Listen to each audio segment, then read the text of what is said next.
we look back at ourselves and we can humbly accept where we were and then look to where we are now, but then it makes us realize that one day we'll look back at us today and feel the same way. So it's like it's a constant. But this is it. I've never heard about any facilitator who told me like my first gathering, other than myself. Yeah, this was pretty good. My first gathering, I was already knowing everything I'm doing.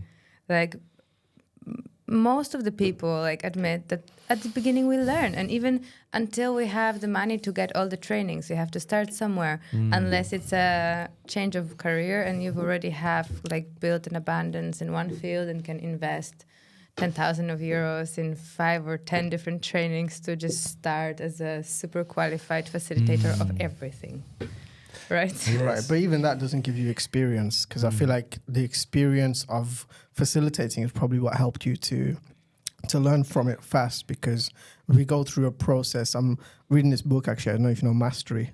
No. It's an interesting book right now by I forget the guy's name, but it talks about how to master any skill and go through the process from like an apprentice to a master. Okay. And for some people, when they go through that process, you start out like kind of what you said, where it's like you don't know something, and then after a certain point, if you do it over and over again, and this is the thing that was interesting, he said that most people never get to the stage of mastery because whenever things get difficult, they quit.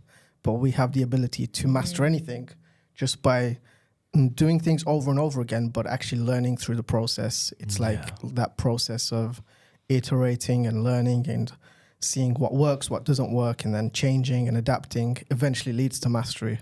Yeah. And this is what we see when we go to facilitators who seem to hold space in such a masterful way. It doesn't come from them doing that one time. It's you don't see the thousands of times they've done it before where little things have gone off. So and still I feel like that maybe that the secret is to try to be always a student, even if you have mastered, or if you feel you have mastered something.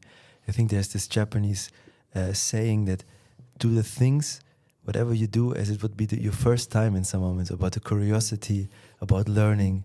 So I did thousands of cacao ceremonies, and I needed to remind myself to try to be as I would be the first time there, because every time is a special time to connect with the medicine, and I always learn. You say there are some, it looks from outside, they have mastered something.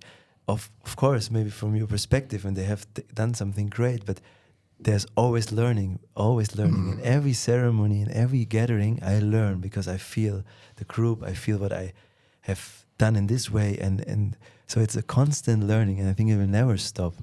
So, and that's the beauty about life, and this service also supports me in my own growth, because I get so strongly reflected where I'm at. And you know, before a ceremony, I feel so much from the participants already, or from before opening a portal. But also, I am confronting with seeing what is my inner landscape, where I'm at right now. Even this is not then counting in the ceremony, but it's constant mark of reflecting on one's own journey. And I am a very fluid person. I think without having this service, I would not so often understand my process and where I'm at. It's a good mirror to look at. I think it's beautiful, this journey. And may it never stops that we are learning and growing. Yeah.